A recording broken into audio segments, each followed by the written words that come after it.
So, good morning. Today, magtatanim naman tayo ng lansones from Sir June Alba. This is from Mindanao. Dala-dala namin nung nagbiyahe kami from Mindanao. And this is grafted longkong lansones. So, ang gusto ng lansones is medyo shady. Kaya nandito tayo medyo sa ilalim ng Gmelina.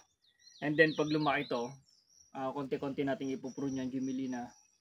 And baka i-harvest natin yan, gawin nating lumber. Total malaki-laki naman na sila. So, meron na akong nabutas dito. Last week pa tong butas ko. Lapit ko hindi. Last week pa tong butas ko. Actually, tumubo na nga yung damo sa paligid. Lilinisin lang natin yan. Linisin muna natin maganda. Para malinis, maganda tingnan yung taniman natin. So, lagyan natin ng basal fertilizer. This is 1620 since wala tayong triple 14 or complete fertilizer. Konti lang. Tapos, tabunan natin. No? Konti lang din. Para matabunan lang yung fertilizer. Para hindi dumikit yung ugat doon sa fertilizer and hindi masunog.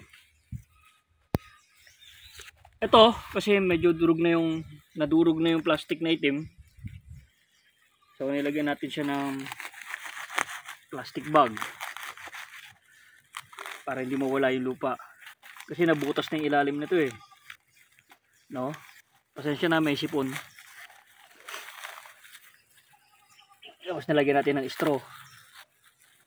So, this is daming basura. Dali lang natin yan.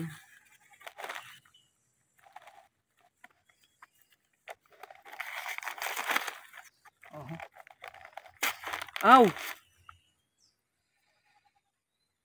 Sugat. Tapak. Sugat pa.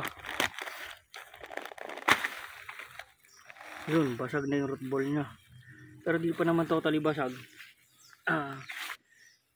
Talim natin dito. Tapos itong mga plastic, gilid lang natin dito. Sukat natin niya para hindi na maging basura. No? Pabilisan lang natin kasi marami ng dugo.